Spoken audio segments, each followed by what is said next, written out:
প্রিয় শিক্ষার্থীরা, অনলাইন ক্লাসে তোমাদেরকে আবারও অনেক অনেক শুভেচ্ছা। আশা করি তোমরা সবাই সুস্থ আছো, ভালো আছো। গত দিনের ক্লাসে তোমাদের ভেক্টরের ডট গুণন সম্পর্কে যা ছিল সব শেষ করেছি। আজকে তোমাদের ক্রস প্রোডাক্ট নিয়ে আলোচনা করব, অর্থাৎ ভেক্টরের ক্রস গুণন। এখন ক্রস গুণন সম্পর্কে তোমরা হয়তো কিছু সূত্র তোমাদের জানা আছে, যেমন এইরকম হয়তো তোমরা জানো যে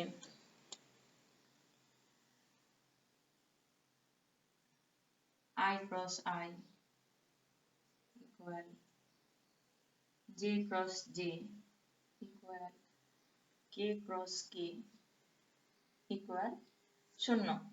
এটা হয়তো তোমরা জানো। আবার এটাও জানো যে যদি একইমুখী হয় ভেক্টরগুলো, অর্থাৎ I cross J equal K, তাহলে J cross K equal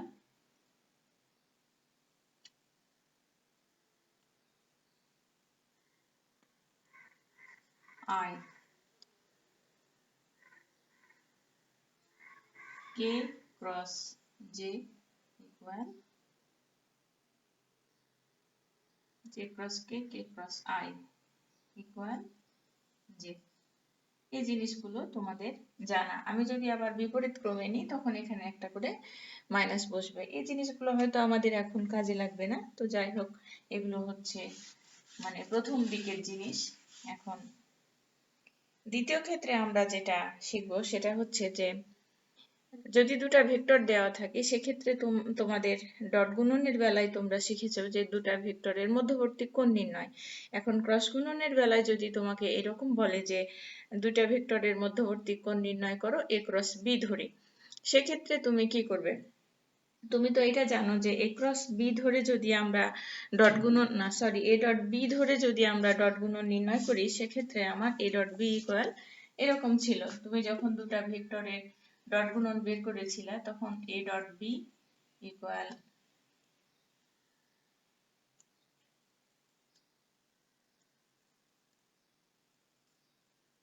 vector A vector B cos theta. অর্থাৎ তোমার মধ্যবর্তী কোণ নির্ণয়ে তুমি এরকম শিখেছিলা যে cos theta equal a dot b equal vector a, অর্থাৎ তার মানগুলো ভেক্টরের মান। এটা ছিল ডট গুণনের বেলায় দুইটা ভেক্টরের মধ্যবর্তী কোণ নির্ণয়ের সূত্র। এখন যদি ক্রস গুণনের বেলায় তোমাকে বলা হয় যে a ক্রস b ধরে মধ্যবর্তী কোণ নির্ণয় করো, তাহলে তুমি কিভাবে বের করবে? তো আজকে আমরা এই জিনিসটা নিয়ে আলোচনা করব যে আমরা কিভাবে এ ক্রস বি ধরে কি করে দুইটা ভেক্টরের মধ্যবর্তী কোণ নির্ণয় করা যায়। তো যাই হোক, এখানে আমার কি অঙ্ক দেওয়া আছে বইয়ে, আমি এই অঙ্কটা থেকে আমরা এই জিনিসটা শিখবো ভালোভাবে। তাহলে এরকম দেওয়া আছে,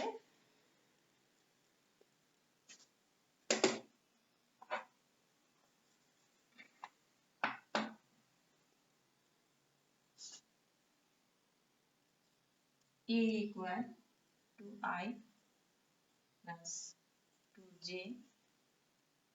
plus k এবং b equal I plus 3j plus 2k হলে a ক্রস b ধরে মধ্যবর্তী কোণ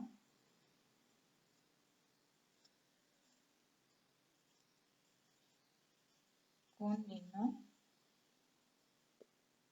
করো। তাহলে তোমাকে বলে দিয়েছে যে a ক্রস b ধরে মধ্যবর্তী কোণ নির্ণয় করতে হবে, a ক্রস b ধরে। তাহলে তুমি সমাধানের বেলায় লিখবা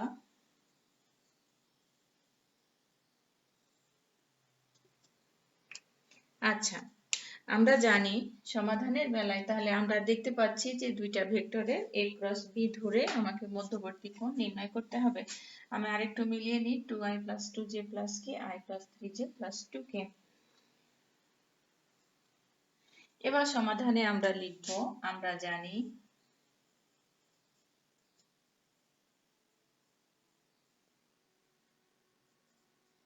A cross B equal A B sin theta ইটা। এই ইটাটা হলো AB সমতলের উপরে লম্ব একটা একক ভেক্টর, আর এই থিটা হলো দুই ভেক্টরের মধ্যবর্তী কোণ। আমরা পরিচয় দিয়ে দিই। তাহলে এখানে থিটা হলো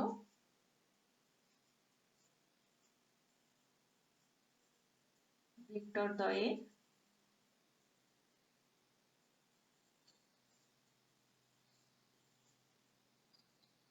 মধ্যবর্তী কোণ এবং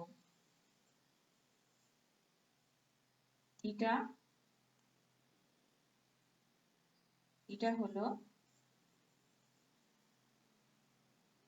AB সমতলের উপর থিটা হলো লম্ব একটি একক ভেক্টর। অবশ্য AB সমতলের উপর কথাটা লেখা বেশি ভালো হবে, হলো A ও B দ্বারা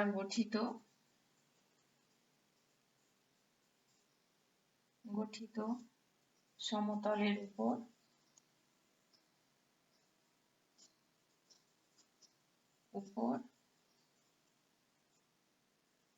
লম্ব একটি একক ভেক্টর।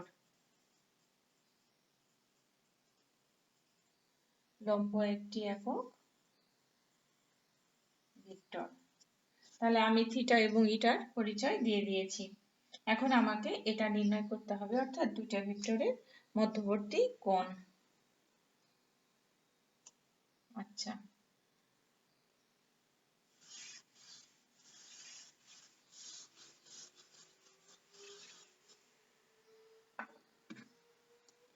তাহলে অতএব A ক্রস B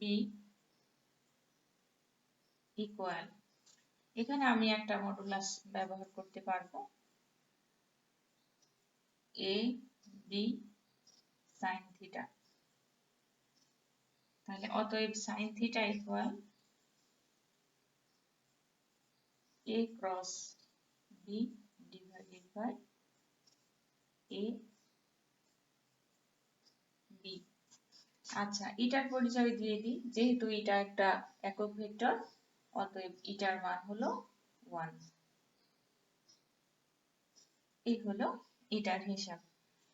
এখন তোমাকে A ক্রস B নির্ণয় করতে হবে এবং আলাদাভাবে A এবং B এর মান নির্ণয় করতে হবে। তাহলে আমরা আলাদাভাবে প্রত্যেকটা জিনিসের মান বের করে আমরা sin থিটাটার মান বের করতে পারবো। তাহলে আমাদের দুইটা ভেক্টরের মধ্যবর্তী কোণ নির্ণয় করা হয়ে যাবে। তাহলে আমরা এখন বের করব A ক্রস B। তাহলে অতএব A cross B equal, A cross B বের করার নিয়ম হলো যে আমার যে দুইটা ভেক্টর দেওয়া আছে তার একক ভেক্টর গুলোকে আমরা আগে লিখে নিব I J K। এবার সহগগুলো লিখবো, অর্থাৎ প্রথম যে ভেক্টরটা দেওয়া আছে তার I এর সহগ হচ্ছে 2, যে ভেক্টরটা তার সহগ 2, এখানে 1, এখানে I এর সহগ 1, এখানে J এর সহগ 3, এখানে হচ্ছে K এর সহগ 2। এইভাবে আমি এখন যেভাবে ডিটারমিনেন্ট ভাঙা আমি শিখেছিলাম ঠিক এইভাবে আমরা এখন এটাকে ভেঙে বিস্তার করব। তাহলে এখানে হচ্ছে 1, এটা হলো 1, অর্থাৎ প্রথম ভেক্টরে ijk এর সহগ, দ্বিতীয় ভেক্টরে ijk এর সহগ। এখন এটাকে আমরা বিস্তার করব।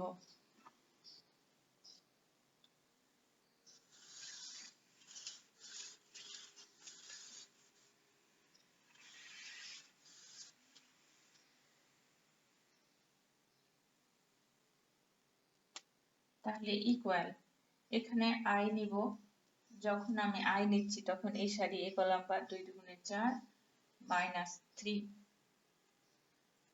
যখন আমি J নিচ্ছি, যখন J নিব তখন J সংশ্লিষ্ট সারি বাদ J সংশ্লিষ্ট কলাম বাদ, তাহলে এর সঙ্গে একে গুণ করতে হবে, তাহলে 2 দুগুণে 4 মাইনাস 1 প্লাস কে যখন নিব তখন কে সংশ্লিষ্ট কলাম বাদ কে সংশ্লিষ্ট সারি বাদ 6 মাইনাস 6 মাইনাস 2, তাহলে আমি পাচ্ছি এখানে i, এখানে পাচ্ছি 3j, এখানে পাচ্ছি 4k। তাহলে আমি a ক্রস b এর মান a ক্রস b, অতএব a ক্রস b, এটা আমি পেলাম a ক্রস b এর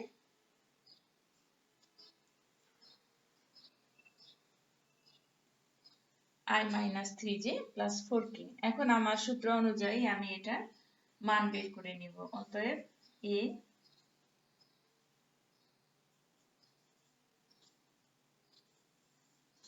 তাহলে i এর সহগের স্কয়ার কত 1, তাহলে 1 এর হোল স্কয়ার মাইনাস 3 এর হোল স্কয়ার প্লাস এখানে হচ্ছে 4 এর হোল স্কয়ার। তাহলে আমরা কত পাচ্ছি সব মিলায় একবারে হিসাব করি, 1 এখানে হচ্ছে 9 আর এখানে 16, তাহলে পাচ্ছি √26, এরকম পাচ্ছি। এবার আলাদাভাবে আমাকে a বের করতে হবে, আলাদাভাবে b বের করতে হবে।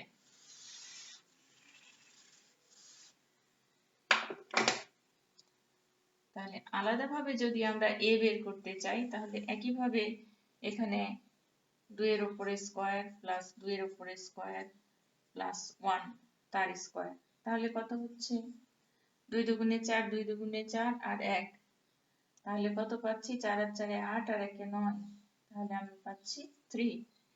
এখানে যদি আলাদাভাবে b বের করতে চাই তাহলে কি পাচ্ছি, এখানে 1 এর উপরে স্কয়ার প্লাস 3 এর উপরে স্কয়ার প্লাস 2 এর উপরে স্কয়ার, তাহলে আমার কত হচ্ছে এখানে 1 3 3 কে 9 10 আর 4 এ 14, এই হচ্ছে আমার √14।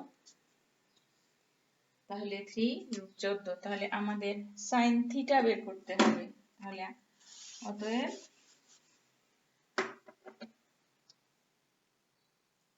sin থিটা ইকুয়াল আমার কি ছিল এখানে √26 আর এখানে ছিল 3, এই হলো √14। এখন যদি তুমি থিটাটাকে বের করতে চাও তাহলে এই থিটাটার মান যদি আমরা বের করতে চাই তাহলে এরকম করব, theta equal sin inverse 20√26 divided by 3√14, এটাই হবে আমার অ্যানসার। তাহলে a ক্রস b ধরে মধ্যবর্তী কোণ নির্ণয় আমরা এভাবে করব। যদি আমি এখানে উত্তর করে দিই যে sin theta equal to √26 divided by 3√14, তাহলেও আমি এটাকে উত্তর হিসাবে নিতে পারবো। আবার আমি যদি এখানে থিটা থেকে sin ইনভার্স করে এদিকে নিতে চাই সেক্ষেত্রেও আমি এটা গ্রহণ করব। আচ্ছা, এরপর আমাদের যদি তিনটা ভেক্টর দেওয়া থাকে তাহলে তিনটা ভেক্টরের মানে তিনটা ভেক্টর একই সমতলে অবস্থিত হলে আমরা কি বের করতে পারবো। তো তিনটা ভেক্টর যদি একই সমতলে অবস্থিত হয় সেক্ষেত্রে আমার একটা কন্ডিশন আছে বা একটা শর্ত আছে, আমরা সেই শর্তটা এখন দেখব যে তিনটা ভেক্টর একই সমতলে অবস্থিত হওয়ার শর্ত।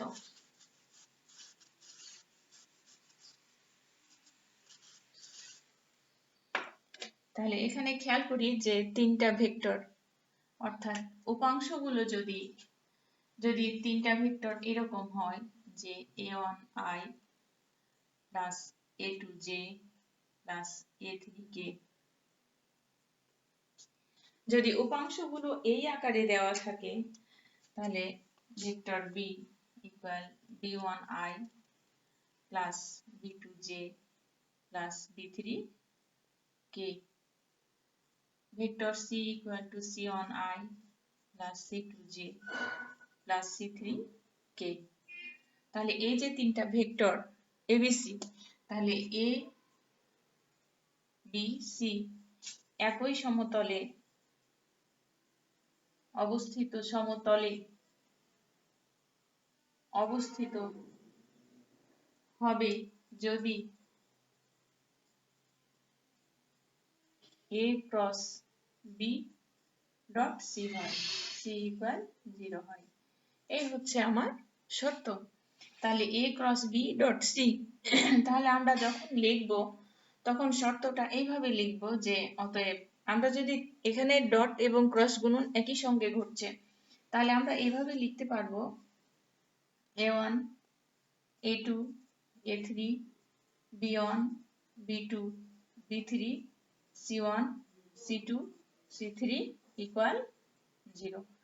অর্থাৎ এখানে আমরা দেখতে পাচ্ছি যে যে উপাংশগুলো রয়েছে সেই উপাংশের সহগগুলো নিয়ে গঠিত ভেক্টরের ভেক্টর ইকুয়াল টু ভেক্টরটা ইকুয়াল, অর্থাৎ এই মানটা যখন আমরা বের করতে পারবো তার মান যদি 0 হয় তাহলেই আমরা বলতে পারবো যে ভেক্টর ত্রয় একই সমতলে অবস্থিত বা সমতলীয়। তাহলে আমরা এই শর্তের আলোকে একটা অঙ্ক করলে বুঝতে পারবো যে কিভাবে ভেক্টর তিনটা একই সমতলে অবস্থিত হয়, এবং লেফট থেকে রাইটে যদি আমরা 0 পাই, অর্থাৎ এই ডিটারমিনেন্টটার মান যদি 0 হয়ে যায়, তাহলে আমরা বলতে পারবো ভেক্টর তিনটি একই সমতলে অবস্থিত। তাহলে আমরা একটা অঙ্ক দেখে নিই।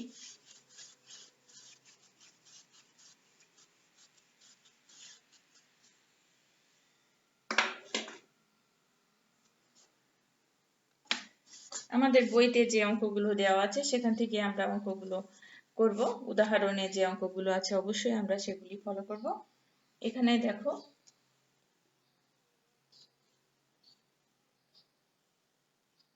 a equal 1 minus 3i minus 2j plus k,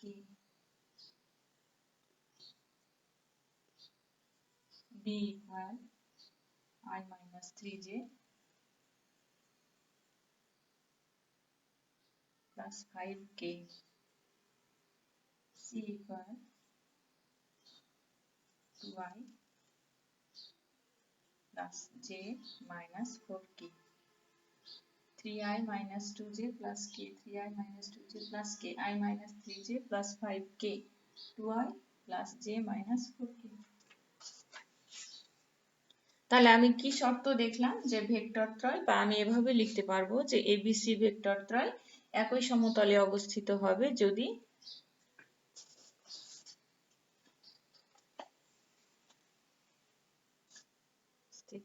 আচ্ছা এখানে আমাকে লিখতে হবে দেখাও যে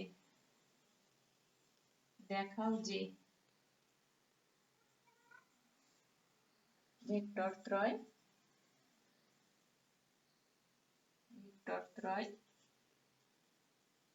সমতলীয়। আচ্ছা তাহলে সমাধানের বেলায় আমি লিখব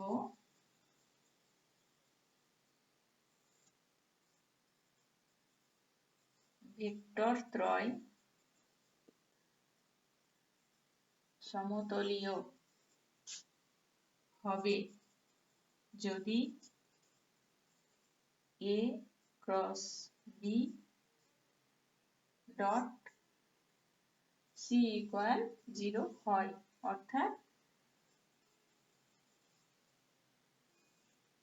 অর্থাৎ দেখো আমি যেটা তোমাদের কিছুক্ষণ আগেই বলে দিলাম সেই শর্ত অনুযায়ী যে সহগগুলো দেওয়া আছে সেই সহগগুলো দ্বারা গঠিত নির্ণায়ক ইকুয়াল 0। তাহলে আমরা বসিয়ে দিই 3 minus 2 1, এখানে 1 minus 3 5, এখানে আসি 2 1 আর এখানে -4 ইকুয়াল 0। এই হলো আমার শর্ত। তাহলে এটা নির্ণয় করে যদি আমরা 0 পাই তাহলে আমরা বলতে পারবো যে ভেক্টর ত্রয় এক সমতলীয় বা একই সমতলে অবস্থিত। তাহলে আমরা লিখব যে অতএব, বা লেফট সাইড তুমি যে কোনোটা ধরেই করতে পারো, তাহলে তুমি লেখো লেফট সাইড, অতএব লেফট সাইড। তাহলে 3 1 2 -2 -3 1 1 5, এখানে হলো -4 3 on 2 minus 2 3 on 1 5 minus 4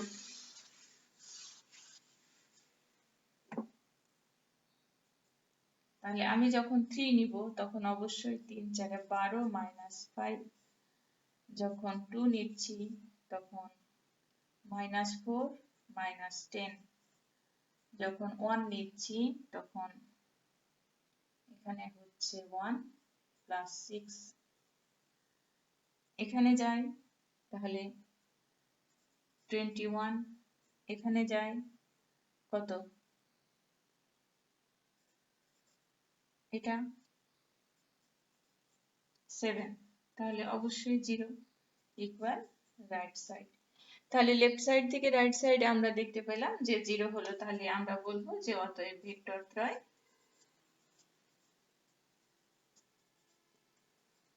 সমতলীয় আমার প্রমাণ শেষ আচ্ছা এরপরে আমরা দেখব যে দুইটি সমতলের উপর অর্থাৎ দুইটা ভেক্টর দেওয়া থাকলে সেই সমতলের উপর একটি একক ভেক্টর এটা কিভাবে বের করতে হয় অর্থাৎ এটার মান আমরা কিভাবে বের করব তাহলে আমরা পরবর্তী অঙ্কে এই ধরনের একটা প্রবলেম দেখে নিই যে কি দেওয়া আছে বলছে যে দুইটা ভেক্টর যে সমতলে অবস্থিত তার উপর লম্ব একটা একক ভেক্টর নির্ণয় করো অবশ্যই মোস্ট ইম্পর্টেন্ট অঙ্ক আমরা অঙ্কটা দেখে নিতে চাচ্ছি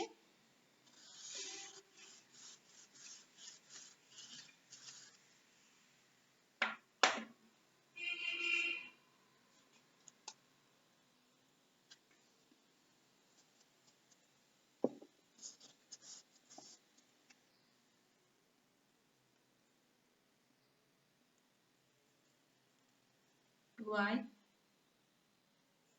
plus 3j minus k এবং d equal 3i j plus 2k 2i plus 3j minus k 3i minus j plus 2k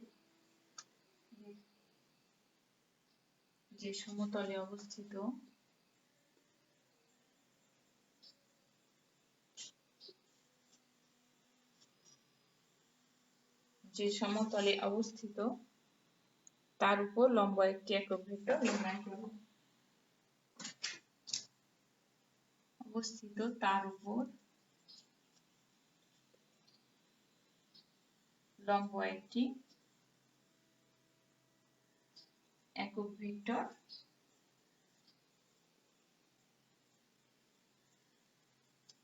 নির্ণয় করো এই হলো আমার প্রশ্ন সমাধান দেখো আমরা লম্ব একটা একক ভেক্টর এটা জানি তাহলে আমরা ধরি যে লম্ব একক ভেক্টরটি লম্ব একটি একক ভেক্টর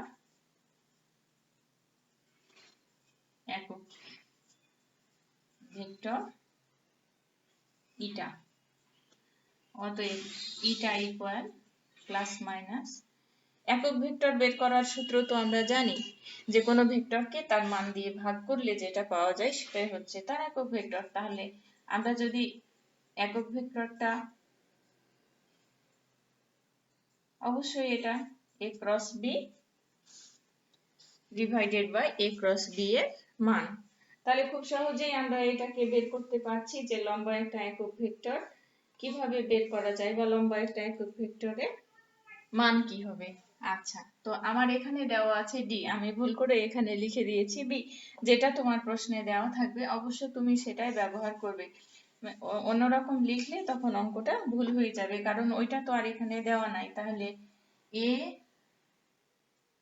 ক্রস d তাহলে a ক্রস d এর মান এই তো তাহলে আমি প্রথমে a ক্রস d বের করব এবং a ক্রস d কে তার মান দিয়ে ভাগ করব তাহলে a ক্রস d যদি আমরা বের করতে চাই তাহলে কি হবে আমরা বের করি এখন তাহলে অতএব a ক্রস d ইকুয়াল তাহলে কি শিখলাম আমরা প্রথমে উপাংশগুলো লিখে নিব i j k এবং তারপরে উপাংশগুলো সহ লিখব 2 3 -1 এখানে 3 -1 এখানে 2। আচ্ছা,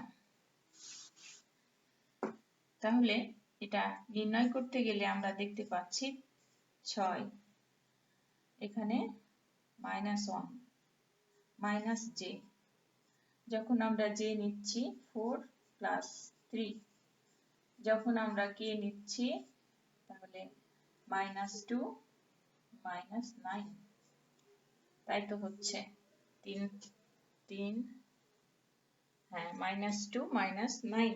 তাহলে আমরা কি পাচ্ছি এখানে? এখানে পাচ্ছি 5i -7j আর এখানে পাচ্ছি 11k। এখন যদি আমরা এটার মান বের করতে চাই, অর্থাৎ এরকম করতে চাই a ক্রস g, তাহলে অবশ্যই এইভাবে মানটা বের করব। 5 এর উপরে স্কয়ার প্লাস -7 এর উপরে স্কয়ার প্লাস -11 এর উপরে স্কয়ার। তাহলে আমরা কি পাচ্ছি এখান থেকে? আমরা হয়তো একবারে হিসাবটা করতে পারবো না, সেক্ষেত্রে অবশ্যই আমাকে দুইটা লাইন করতে হবে। তাহলে আমরা দুইটা লাইনে যাই।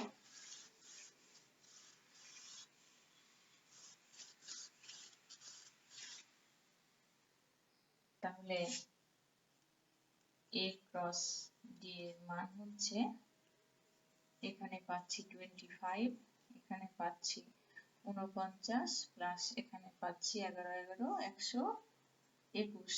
এবার আমরা যোগ করব তিনটাকে যদি যোগ করি তাহলে আমরা কত পাবো? কত পাচ্ছি?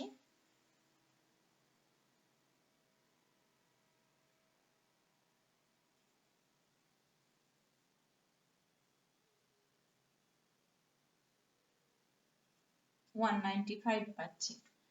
তাহলে আমরা কি বের করছিলাম? এটা। তাহলে এটা সমান আমার কি ছিল? a ক্রস d ছিল 5i -7j -11k divided by √195। এটাই হলো আমার आंसर।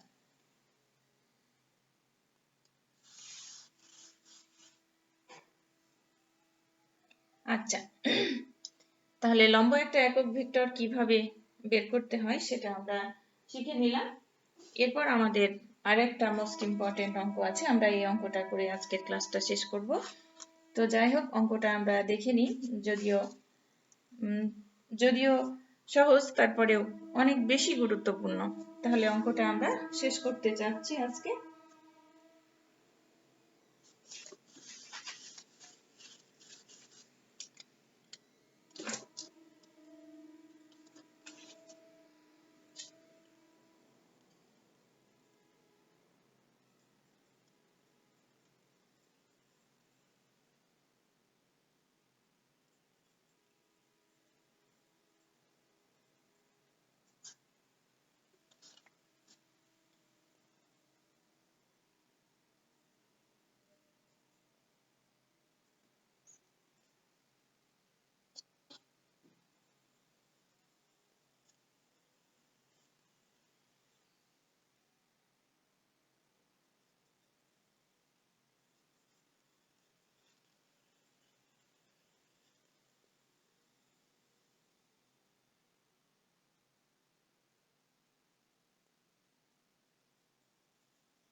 খেয়াল করো, এখানে দুটা ভেক্টর বলছে যে এত এবং এত দ্বারা গঠিত সমতলের উপর লম্ব একটি একক ভেক্টর ভেক্টরটি লম্ব একক ভেক্টর টি, এখানে লম্ব একক ভেক্টর টি, তার মানে অবশ্যই এটা এর কোন মানের জন্য সি ইকুয়াল এত ভেক্টরের উপর লম্ব হবে তা নির্ণয় করো। তাহলে আমাকে ইটা বের করার পর হচ্ছে এর মান বের করতে হবে, তাহলে আমার অঙ্কের সমাধান হয়ে যাবে। 2i plus 3j minus k b equal to I plus 2i plus j plus k ai minus 7j plus 10k। আচ্ছা, তাহলে এ এবং বি সমতলের উপর লম্ব একটা একক ভেক্টর ইটা, আমরা ইটাটা আগে বের করে নিব। তাহলে সমাধানে লিখব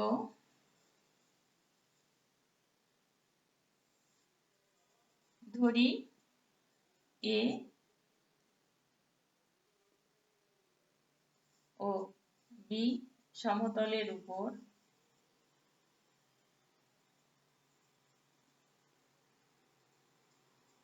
লম্ব একটি একক ভেক্টর ইটা, এই আমরা বের করে ধরে নিলাম। আমরা জানি অতএব ইটা ইকুয়াল, আমরা তো এটা জানি eta equal a cross b divided by a cross b এর মান।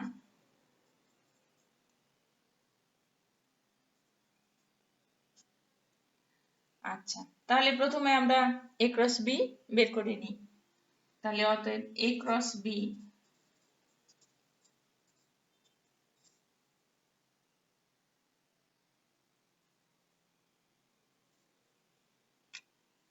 আচ্ছা, a ক্রস b আমাকে বের করে নিতে হবে।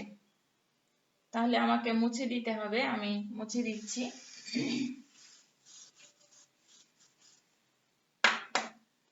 তাহলে a cross b equal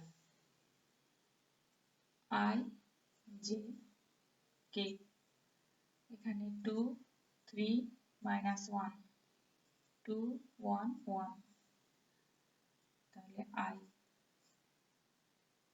3 plus 1 minus j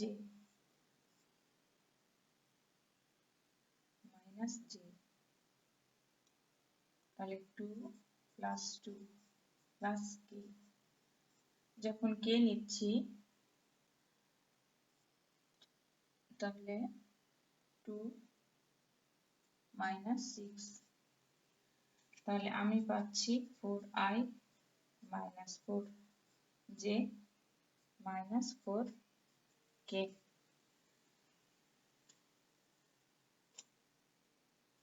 আচ্ছা, তাহলে অবশ্যই আমি এখান থেকে এটার মান বের করে নিতে পারবো। তাহলে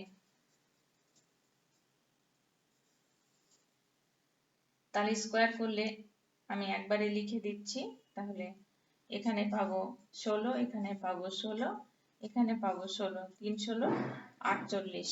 যদি 48 আমরা বর্গ করতে চাই, অর্থাৎ এইরকম যদি লিখি 3 16 48, তাহলে কত পাবো? 4 4 16 4√3, অর্থাৎ আমি এই মানটা পাবো। এটাকে ভেঙে নিলে 48 কে ভেঙে নিলে আমি পাবো 4√3। আচ্ছা, এখন আমাকে বলেছে যে এর কোন মানের জন্য এই ভেক্টরটা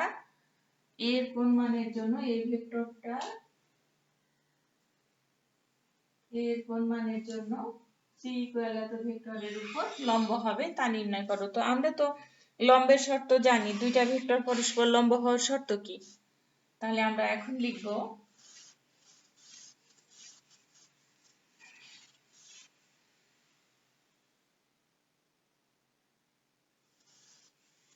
আচ্ছা, তো আমার তো ইটার মান বের করা হয়নি, তাহলে আমি বের করে নিই ইটা। অতএব ইটা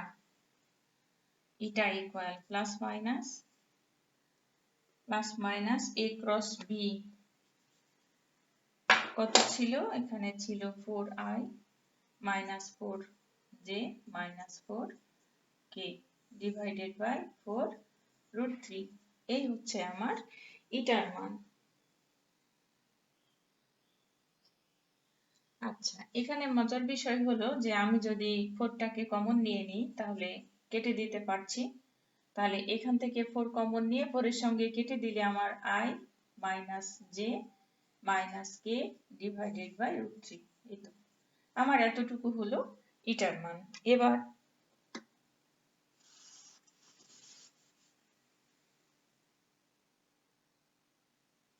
এবার লিখবো মানে দ্বিতীয় ক্ষেত্রে।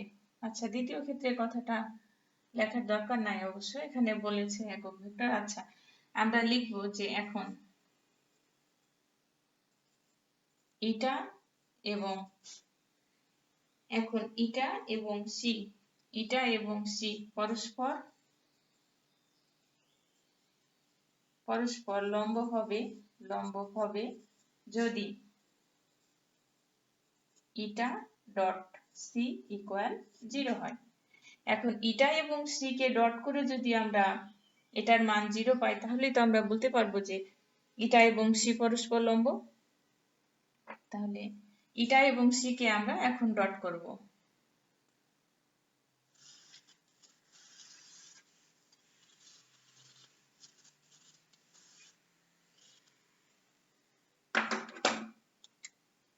অতএব ইটা ডট সি ইকুয়াল, আচ্ছা আমরা ইটার মান লিখব এবং সি এর মান আলাদা আলাদা ভাবে লিখব।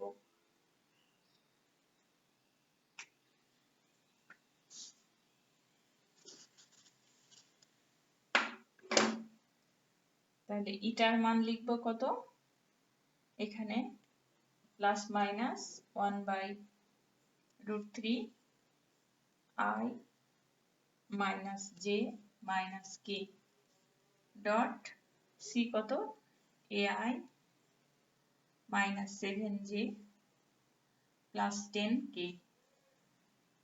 ইকুয়াল 0। আমাকে এ এর মান বের করতে বলা হয়েছে, পরস্পর লম্ব দেখাতে বলেনি, আমাকে বলেছে এ এর মান কত হলে এতটা পরস্পর লম্ব হবে। তাহলে এটা সে পরস্পর লম্ব হবে যদি এটা ইকুয়াল 0 হয়, তাহলে এখান থেকে আমার এ এর মানটা বেরিয়ে আসবে। এই যে সি থেকে এ এর মান আমরা বের করতে পারবো।